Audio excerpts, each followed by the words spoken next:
श्री राधे।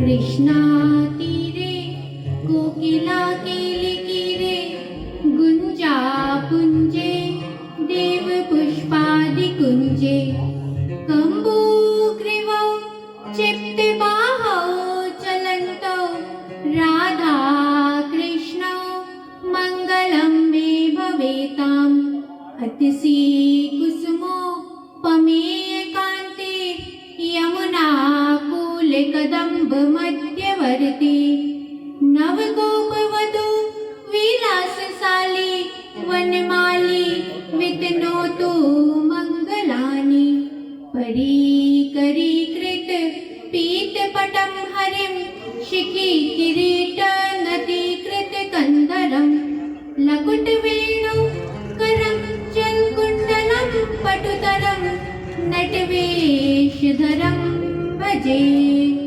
व्रजे वसन्तं नवनीतचौरं गोपाङ्गनानामनुकूलचौरम् अनेकजन्मार्जितपापचौरं चौराग्रगण्यं पुरुषं नमामि श्रीहंसं च सनत्कुमारप्रवती वीणाधरं नारदं निम्बादित्यगुरुं च द्वादश गुरुन् श्रीश्रीनिवासादिकान् वन्दे सुन्दरभट्टदेशिकमुखान् वश्विन्दुसङ्ख्यायुतान् श्रीव्यासादरिमध्यगाचपरिता सर्वान् गुरुन् सादरम् हे निम्बार्कदयानिधे गुणनिधे हे भक्तचिन्तामणे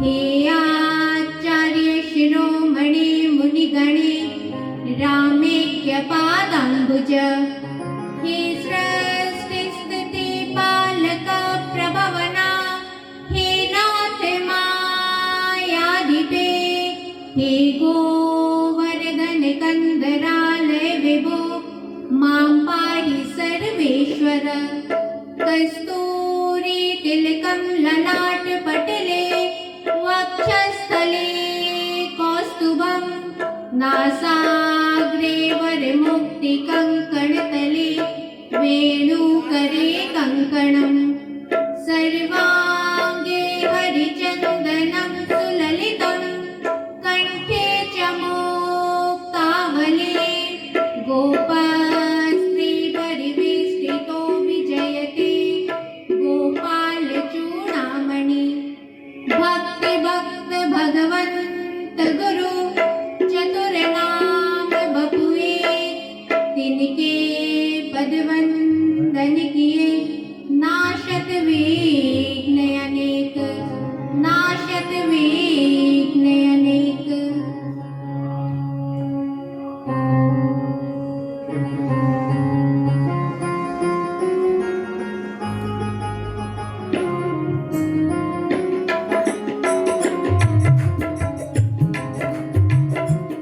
जय जय राधा रमण हरि बोल रे।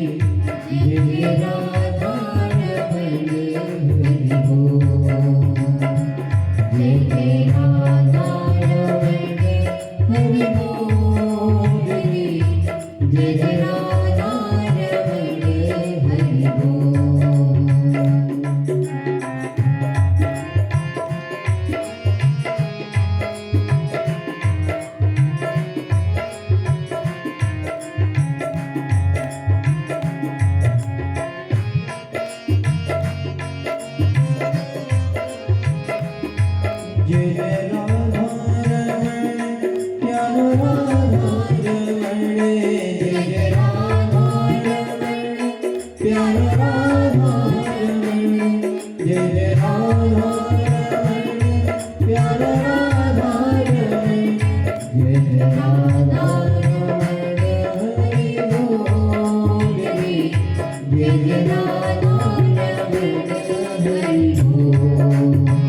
बोलिए भक्तवत्सल भगवान की जय, राधा सर्वेश्वर भगवान की जय, गिरिराज महाराज की जय, वृंदावन बिहारी लाल की जय, भागवत भगवान की जय, पूज्य सद्गुरुदेव भगवान की जय।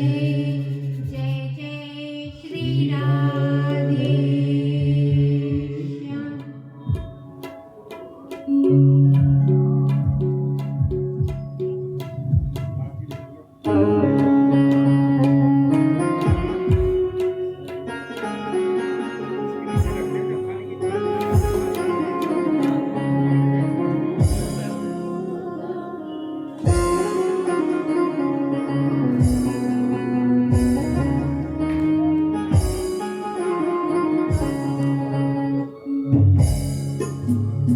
हम तुम्हारे थे प्रभु जी, हम तुम्हारे हैं, हम तुम्हारे ही रहेंगे ओ मेरे प्रियतम। तुम्हारे थे प्रभु जी, हम तुम्हारे हम तुम्हारे ही रहेंगे ओ मेरे प्रियतम। तुम हमारे थे प्रभु जी, तुम हमारे हो, तुम हमारे ही रहोगे ओ मेरे प्रियतम। तुम्हारे थे प्रभु जी, तुम हमारे हो, तुम हमारे ही रहोगे ओ मेरे प्रियतम।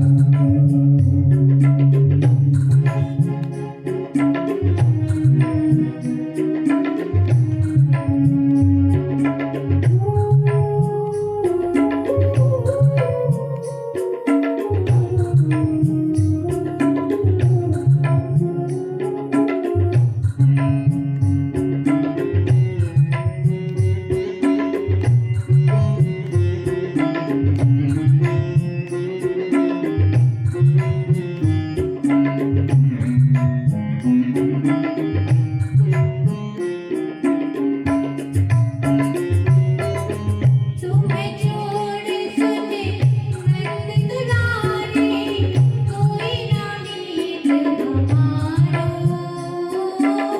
तुम्हें छोड़े सुने नंद दुलारे, कोई न मीत हमारो। किसके द्वारे जाऊं पुकारे,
तेरे कारण सब जग छोड़ा तुम संग नाता जोड़ा तेरे कारण सब जग छोड़ा तुम संग नाता जोड़ा एक बार प्रभु बस ये कह दे तू मेरा मैं तेरा एक बार प्रभु बस ये कह दो तू मेरा मैं तेरा साची प्रीत तेरी निभा दो ओ मेरे प्रियतम हम तुम्हारे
दास की विनती सुन लियो ओ ब्रजराज दुलारे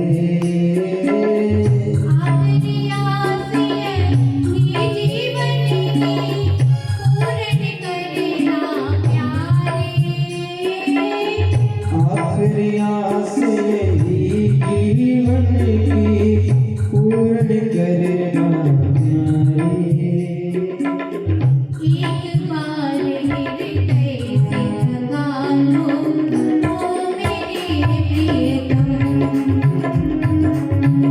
हम तुम्हारे प्रभु जी हम तुम्हारे हम तुम्हारे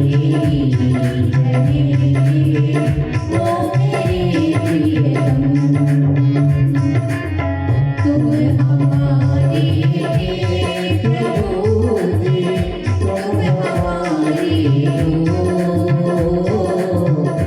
तुम हमारे रहोगे ओ मेरे प्रियतम तुम हमारे रहोगे ओ मेरे प्रियतम हम तुम्हारे ओ मेरे प्रियतम बोलिए भक्त वत्सल भगवान की जय जय जय श्री राधे श्याम। कल हम लोग कथा में श्रवण कर रहे थे। नारद जी को जैसे ही ज्ञात हुआ कि यह भागवत ही सत्कर्म है, तब नारद जी ने यह निश्चय किया कि मैं अवश्य ज्ञान यज्ञ करूंगा। संकादिकों से पूछा कि यह भागवत की कथा कहाँ पर करनी चाहिए, यह भी बतलाइए। तब संकादिकों ने कहा कि हरिद्वार में गंगा जी के किनारे। सभी वहां से चलकर गंगा जी के किनारे हरिद्वार में आए और सभी जगह निमंत्रण भेजा गया कथा का। जितने भी ऋषि महर्षि थे, बड़े बड़े भृगु, वशिष्ठ, सभी तेजी से दौड़ दौड़ कर आए अपनी सभी शिष्य मंडलियों के साथ।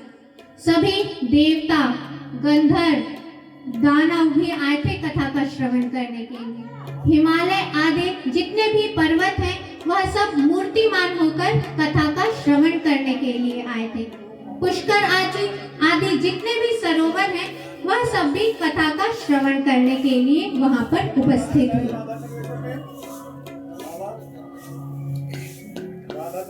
जैसे ही सनकादिकों ने भागवत का महत्व का वर्णन किया कि यस्य श्रवण मात्रेण हरिश्चित्तम, यस्य श्रवण मात्रेण मुक्ति करतले स्थिता, कि भागवत के श्रवण करने से जो मुक्ति है वह उसकी करतल में, हथेली में आकर स्थित हो जाती है।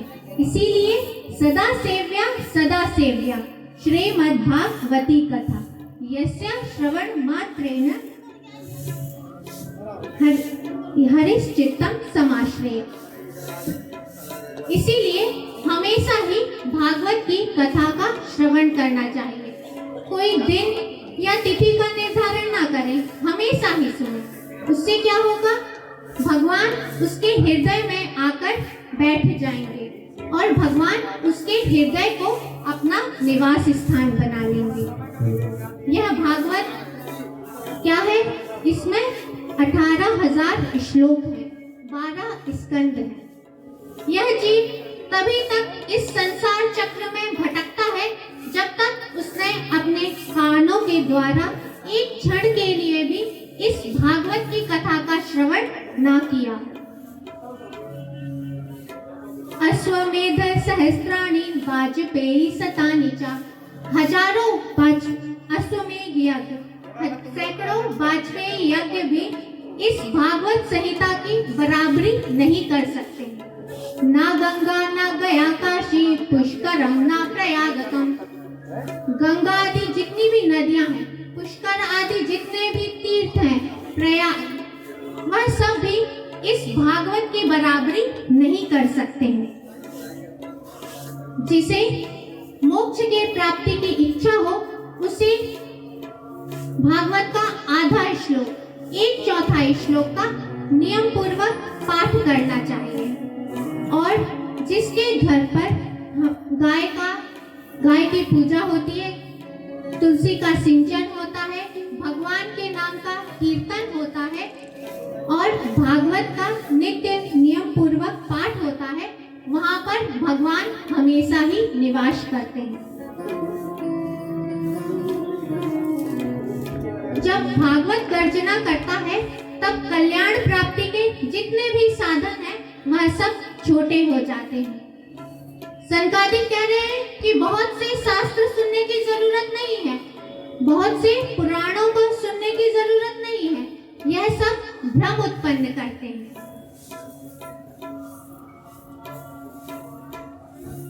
और आगे बतला रहे हैं कि यह भगवान की तेनेयम वांगमय मूर्ति, यह भगवान की वांगमय शब्दमय प्रतिरूपा है।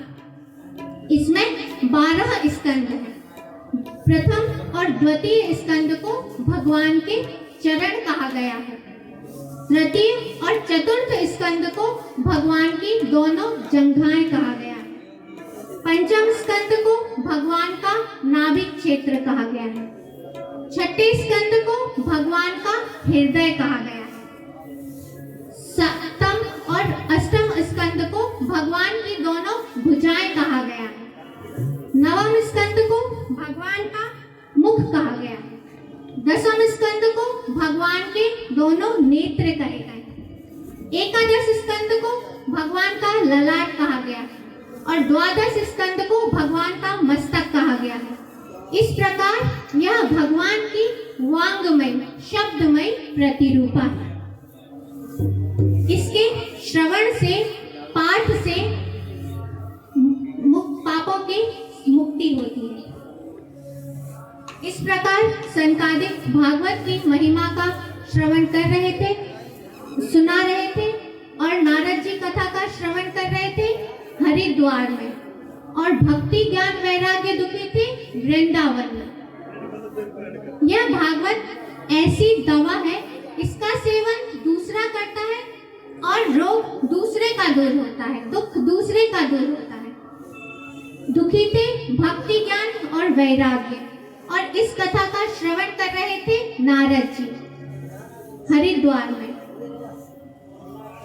और भक्ति ज्ञान वैराग्य तीनों भागवत कथा से के रस से पुष्ट होकर आकाश मार्ग के द्वारा जहां पर भागवत की कथा हो रही थी वहां पर उपस्थित हुए।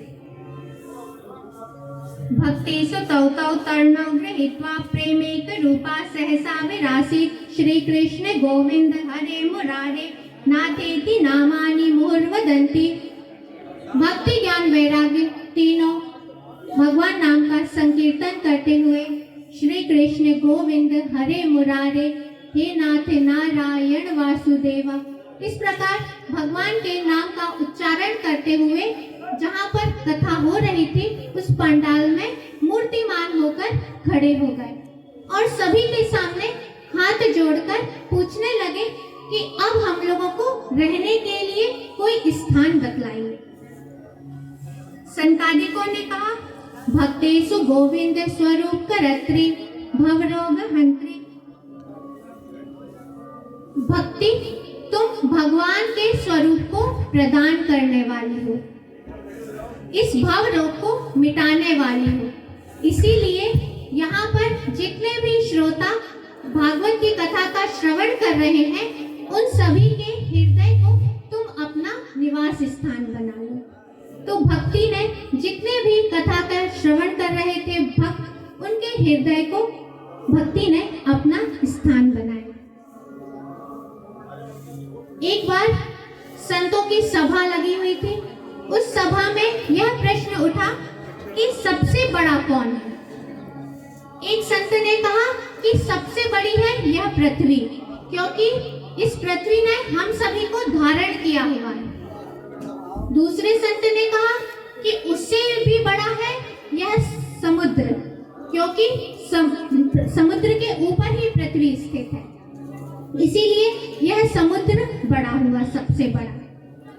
फिर दूसरे संत ने कहा कि नहीं, उससे भी बड़े हुए अगस्त जी, जिन्होंने अपनी हथेली में चुल्लू में लेकर इस पूरे समुद्र को पी लिया था, इसीलिए सबसे बड़े हुए अगस्त ऋषि। फिर एक संत ने कहा कि नहीं, अगस्त तो एक तारा है, उससे भी तो बड़े हुए सूर्य, कि जब सूर्य का प्रकाश पड़ता है तो वह तारा भी दिखना बंद हो जाता है, इसीलिए सबसे बड़े हुए सूर्य। फिर दूसरे संत ने कहा कि नहीं, सूर्य से भी बड़े हैं भगवान, क्योंकि सूर्य तो भगवान के दोनों नेत्र हैं, इसीलिए सबसे बड़े हुए भगवान। फिर एक संत ने कहा कि नहीं, भगवान भी सबसे बड़े नहीं हैं, भगवान तो कहाँ पर रहते हैं? भक्त के हृदय में, इसीलिए सबसे श्रेष्ठ कौन हुआ? भगवान का भक्त। इसीलिए सनकादिकों ने कहा कि अब आप जितने भी श्रोतागण भक्तगण कथा का श्रवण कर रहे हैं उनके हृदय को आप अपना निवास स्थान बनाएं। भक्ति ज्ञान वैराग्य ने सभी के हृदय को अपना निवास स्थान बनाया, और वहां पर जहां पर भी भागवत की कथा होती है, भगवान के जितने भी पार्षद हैं वह सब छिपकर गूढ़ रूप से कथा का श्रवण करने के लिए जरूर आते हैं। और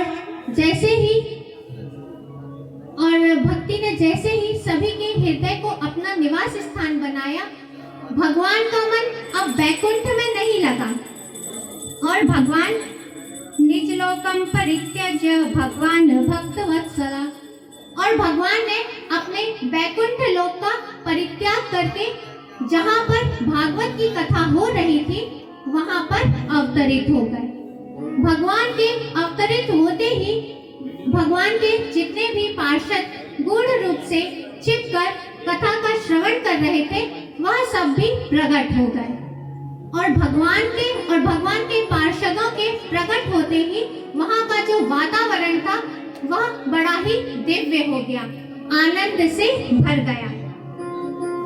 अलौकिकोऽयं महिमा मुनीश्वरा सप्ताह जन्यो दिव्यलोकितो मया मूढ़ा सठाये पशुपक्षिणोत्र सर्वेपि निष्पापतमा भवन्ति। वहां का जो वातावरण था वह बड़ा ही अलौकिक हो गया, दिव्य हो गया, आनंद से भर गया। वहां पर जितने भी मूढ़ थे, मूढ़ मीन्स मूर्ख, सठ थे, ठग थे, वह सब भी भगवान के साथ वैकुंठ लोक को चले गए। नारद जी को बड़ा ही आश्चर्य हुआ कि मूर्ख और ठग लोग भी भगवान के वैकुंठ में चले गए इस भागवत की कथा के श्रवण करने से। नारद जी ने कहा, अब मैं आपसे यह जानना चाहता हूँ के विशुद्ध्यन्ति वदन्तु मह्यं सप्ताह जन्यो, कि कौन कौन इस कथा के श्रवण करने से परम पवित्र होकर भगवान के धाम की यात्रा करते हैं। संकादिकों ने कहा, ये मानवः पाप कृतस्तु सर्वदा सदा दुराचार्य रता विमार्गगा क्रोधाग्नि दग्धा कुटिलश्च कामिना सप्ताह यज्ञेन कलौ पुनन्ति ते। जिस मनुष्य ने अपने जीवन भर पाप कर्म ही किया, जो सदा दुराचार में ही रत रहा हो, क्रोधी हो, कामी हो, वह भी यदि साप्ताहिक विधि से भागवत की कथा का श्रवण करते हैं तो वह भी परम पवित्र होकर भगवत धाम की यात्रा करते हैं। 5 प्रकार के उग्र पाप कहे गए हैं जिनके पाप के प्रायश्चित का विधान शास्त्रों में भी नहीं है। शराब पीने वाला, विश्वासघात करने वाला, इसीलिए किसी के भी साथ विश्वासघात नहीं करना चाहिए, क्योंकि विश्वासघात को इतना बड़ा पाप कहा गया है कि उसके पाप के प्रायश्चित का विधान शास्त्रों में नहीं है। सोने की चोरी करने वाला, इसीलिए सोने की कभी चोरी नहीं करना चाहिए, क्योंकि उसे भी महापाप कहा गया है, उसके प्रायश्चित का विधान भी शास्त्रों में नहीं है। गुरु पत्नी से भोग करने वाला और गो ब्राह्मण घाती, यह 5 प्रकार के उग्र पाप कहे गए हैं जिनके प्रायश्चित का विधान शास्त्रों में भी नहीं है, और वे भी यदि साप्ताहिक विधि से भागवत की कथा का श्रवण करते हैं तो परम पवित्र होकर भगवत धाम के अधिकारी बनते हैं। नारद जी ने कहा कि इसका कोई उदाहरण है? संकादिकों ने कहा कि उदाहरण भी है। तुंगभद्रा तटे पूर्वम अभूत पत्तनमुत्तमम्। तुंगभद्रा नदी के किनारे एक उत्तम नाम का नगर था, जिसमें आत्मदेव नाम के एक ब्राह्मण रहा करते थे। तत्प्रिया धुंधली स्मृता, उनकी पत्नी थी जिनका नाम था धुंधुली। धुंधली बड़ी ही कुलीन थी। लोकवार्ता रता क्रूरा प्रायसो बहुजल्पिका, लेकिन सांसारिक चर्चा करने में उनका बड़ा ही मन लगता था।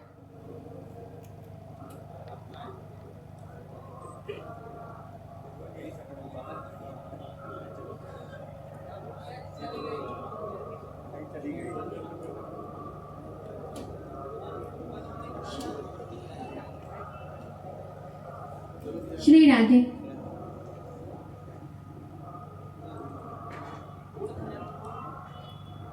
धुंधली का सांसारिक चर्चा में बड़ा ही मन लगता था। क्रूर थी, हमेशा कुछ ना कुछ बकवास करती रहती थी, कृपण थी और गृह कार्य में दक्ष थी। आत्मदेव जी के पास भिक्षावृत्ति करते थे, लेकिन उनके पास धन पर्याप्त मात्रा में था। लेकिन उनको एक ही दुख था कि उनके कोई पुत्र या पुत्री नहीं था। इस दुख से वह बहुत दुखी थे। उन्होंने बहुत से दान पुण्य किए, स्वर्ण दान किया, अन्न दान किया, गोदान किया, लेकिन उन्हें कोई पुत्र या पुत्री की प्राप्ति नहीं हुई। एक बार दुखी होकर आत्मदेव जी जंगल में गए। वहां पर उन्हें एक महात्मा जी मिले। जैसे ही आत्मदेव जी ने उन संत को देखा और उनके चरणों में साष्टांग लेट गए और उनके चरणों को पकड़ लिया। संत ने कहा, कथम रोदसी विप्रा त्वाम काते चिंता बलियसी। ब्राह्मण थे, आप क्यों रो रहे हैं? आपको क्या चिंता है? आप यहाँ पर क्या करने आए हैं? आत्मदेव जी ने कहा कि मैं कोई वृक्ष लगाता हूँ तो वह फल नहीं देता है, गाय पालता हूँ तो वह बांझ हो जाती है, कोई भी फल लेकर आता हूँ तो वह जल्दी ही खराब हो जाता है, और मेरे हाथ से साधु संत ब्राह्मण भिक्षा खुश होकर नहीं लेते हैं। क्यों? क्योंकि मुझे कोई पुत्र नहीं है, इस कारण कोई मेरे हाथ से खुश होकर भिक्षा नहीं लेता है। इसीलिए मैं आत्महत्या करने के लिए आया हूँ। महात्मा जी ने कहा कि यह तो बड़ी खुशी की बात है कि तुम्हें कोई पुत्र नहीं है।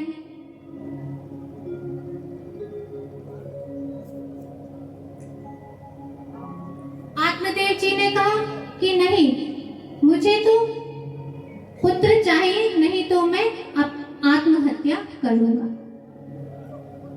महात्मा जी ने कहा कि मैं तुम्हारे भाग्य की रेखा देख रहा हूँ कि तुम्हें इस जन्म में ही नहीं, तुम्हें 7 जन्मों तक कोई पुत्र प्राप्त नहीं होगा। इसीलिए इस पुत्र प्राप्ति की इच्छा को छोड़ दो। आत्मदेव जी ने कहा कि नहीं, मुझे तो अब आप कुछ ऐसा आशीर्वाद दीजिए कि मुझे पुत्र हो जाए, नहीं तो मैं आत्महत्या करूंगा। महात्मा जी ने अपने पास से एक फल दिया और कहा कि इसे अपनी पत्नी को खिला देना, और कुछ नियम बतला दिए कि तुम्हारी पत्नी स्वच्छता पूर्वक रहे, एक समय भोजन करे, सत्य बोले, इस प्रकार नियम बतला दिए। आत्मदेव जी बड़े प्रसन्न होकर अपने घर आए और अपनी पत्नी धुंधली को फल दिया और कहा कि इसे खा लो, अपने यहाँ अवश्य पुत्र होगा, और सारे नियम बतला दिए। धुंधली बड़ी ही दुखी हुई और अपनी एक सहेली के यहाँ मंत्रणा करने के लिए गई। उसकी सहेली ने पूछा कि धुंधली, तुम क्यों चिंतित दिखाई दे रही हो? धुंधली ने कहा कि मेरे पति देव एक फल लेकर आए हैं और कह रहे हैं कि इसे खा लो तो अपने यहाँ पुत्र हो जाएगा। उस सखी ने कहा कि यह तो बड़ी प्रसन्नता की बात है, फल खा लो। तब धुंधली ने कहा कि यदि मैं यह फल खा लूंगी तो मैं गर्भवती हो जाऊंगी, और यदि मैं गर्भवती हो गई तो पेट में भोजन की जगह कम हो जाएगी और मैं कमजोर हो जाऊंगी, तब घर का कामकाज कैसे होगा? और यदि गांव में डाकू आ गए तो मैं गर्भवती कैसे भाग पाऊंगी, और डाकू सारा मेरा माल लेकर चले जाएंगे, और बच्चे के पालन पोषण में माता को बड़ा ही कष्ट होता है, और मैं सुकुमारी यह सब कष्ट कैसे झेल पाऊंगी? और जब मैं कमजोर हो जाऊंगी तब नंद रानी आकर मेरा सारा माल मत्ता लेकर चली जाएगी। मेरी दृष्टि से तो लालने पालने दुःखम प्रसूता याश्च वर्तते, वंद्या वा विधवा नारी सुखनी चेती में मति। मेरी दृष्टि में तो बंध्या और विधवा नारी ही सुखी हैं, क्योंकि उन्हें प्रसव की पीड़ा नहीं झेलनी पड़ती। इस प्रकार धुंधली ने बातचीत करके और अपने घर आ गई। जैसे ही धुंधली घर आई तो धुंधली की छोटी बहन आई और पूछा कि दीदी आप क्यों दुखी हैं? तब उसने कहा कि तुम्हारे जीजा जी ये फल लेकर आए हैं और कह रहे हैं खा लो, अपने यहाँ पुत्र होगा। धुंधली की बहन ने कहा कि आप ये सब कष्ट क्यों झेलेंगी? मैं गर्भवती हूँ, मेरे गर्भ से जो बालक जन्म लेगा मैं अपने पति के द्वारा आपके घर में भिजवा दूंगी और आप इसके बदले में मेरे पति को कुछ धन दे दीजिएगा, जिससे वह यह रहस्य किसी के भी सामने प्रकट नहीं करेंगे। धुंधली ने कहा और इस फल का क्या करें? बहन ने कहा कि यह अपनी गाय को खिला दो तो इस फल का परीक्षण भी हो जाएगा, गाय भी बांझ है।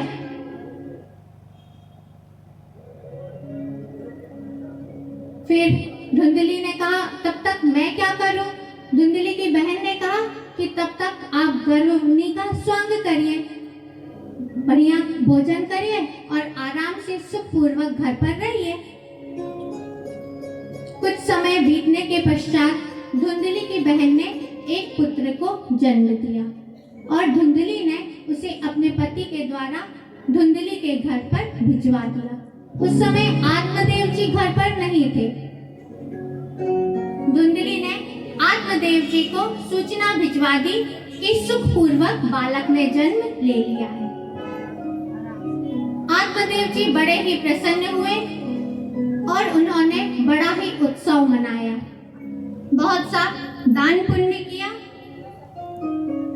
पुत्र से धुंधकारी ते नाम मात्र प्रतिष्ठितम, और उस पुत्र का नाम रखा धुंधकारी। उसके ठीक 3 महीने के पश्चात गाय ने भी एक बालक को जन्म दिया।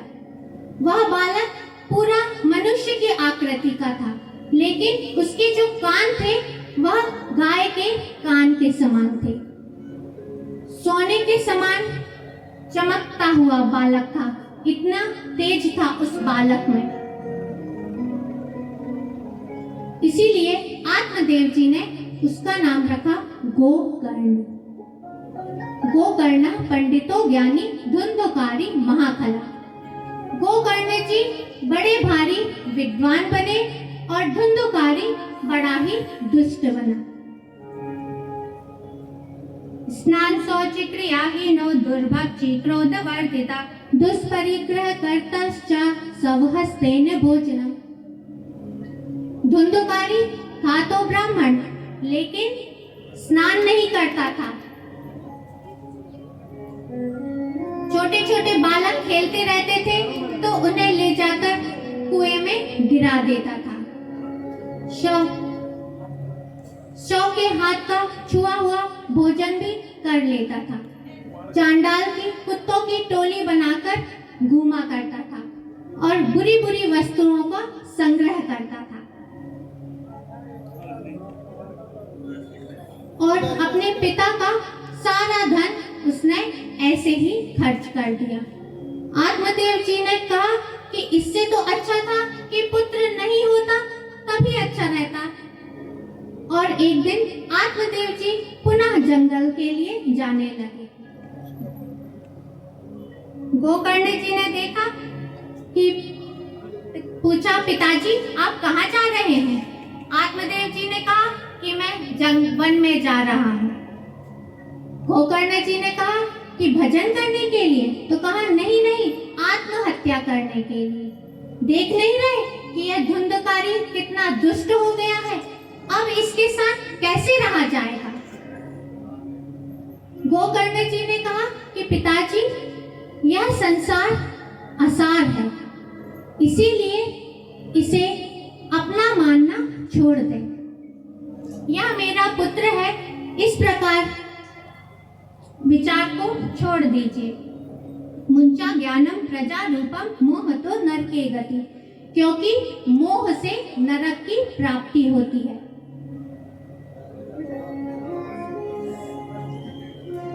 गोकर्ण जी ने कहा कि पिताजी आप वन में जा रहे हैं तो भगवान का भजन कीजिए। आत्मदेव जी ने कहा पुत्र अब तुम ही बतलाओ कि मेरा उद्धार कैसे हो सकता है। गोकर्ण जी ने बड़ा ही सुंदर उपदेश दिया है। देहे